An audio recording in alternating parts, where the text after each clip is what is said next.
Take two. Okay, Tiana, I don't know how to actually pause video on iPhone. I need to probably check that out. Basically, I've got my oil, paprika, stock cube, tomatoes, pepper. I've got some chopped up chicken already. I've defrosted it in the microwave, so some of it looks a bit cured already. And on the stove, on a medium heat, I've got a pan with about a tablespoon of oil in it. What I'm going to do is start by putting chicken in the pan. You can hear it's already quite hot.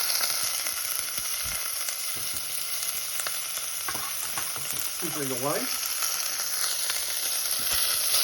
And I really need to get a slice on if I'm going to do any more of these, so I can actually use two hands.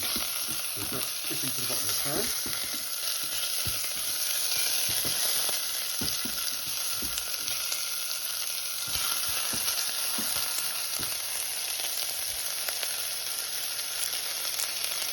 Okay.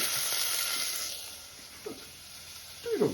Hello, Doodle. That is basically somewhere in the region of 3 cubes, well, it's about a small chicken breast in there. It's actually a mini fillet, but it should be fine. And as you can see, it's slowly turning.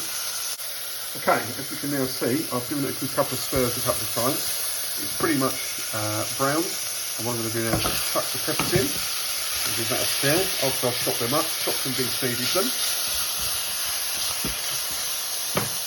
That's cooking quite furiously, so I'm actually going to turn the heat down a bit now. And stir out those peppers and the chicken to thoroughly cook through. Give it a bit of a chance for the peppers to soften, because otherwise they'll be a bit sticky. And that was about halfway through already. Quick into the wash. And hello, Doodle Cat. You wanted some chicken, you didn't get any, did you? Sorry about that. So it's about 5 minutes in, and I've got the lid on just to help the peppers cook down. I've given it a stir a couple of times. It's always best to keep checking on these things. And then whilst that's been going on, I've actually prepared my tomatoes. Now these weren't chopped tomatoes, but I've chopped them up easily with a spatula, just literally just mushing them together. And you can buy some chopped tomatoes, and that's about half a tin. So I've got half a tin to use with something else.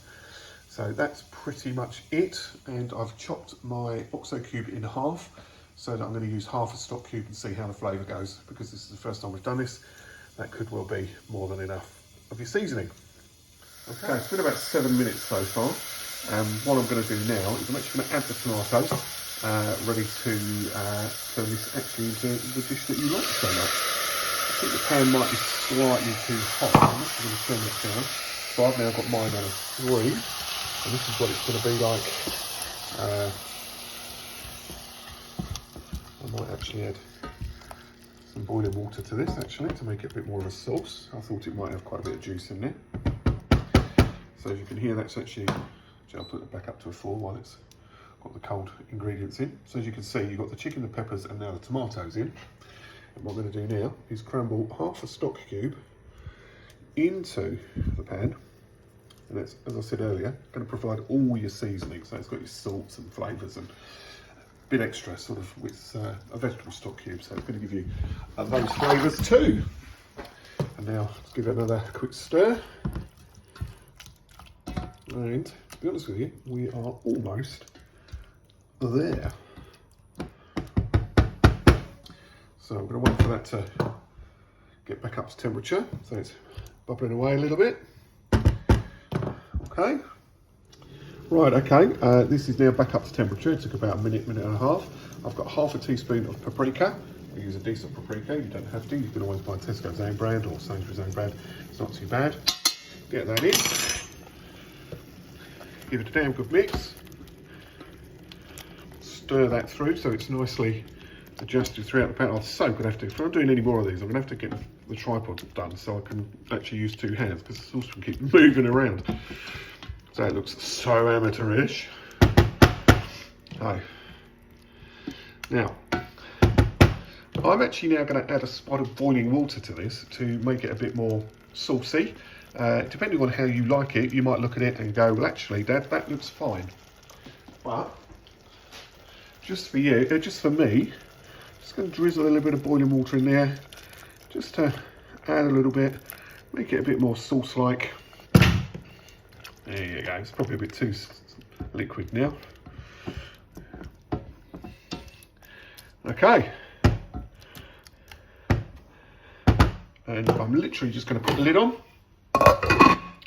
And I'm going to turn it down to a 3 again. I should have probably not bothered earlier. And leave that now to simmer for about 10 to 15 minutes. Okay, so this is about 6 or 7, 8 minutes after I've left it alone with the lid on to simmer. You'll notice that the bottom of the pan is now clear, where it was before. It was everything was stuck to it. That's because the action of the liquid, as what it's called, deglazed the pan. So all the flavour that was stuck to the bottom of the pan is now actually in your dinner. So that's superb. Okay, so other than that, I'm literally just going to leave it. I'm actually going to pop it down to a 2 because it's boiling away quite well. Just going to leave it for about 5 or 6 minutes and see how we go from there. Okay, T, that's had 15 minutes of simmer time and that's it cooked.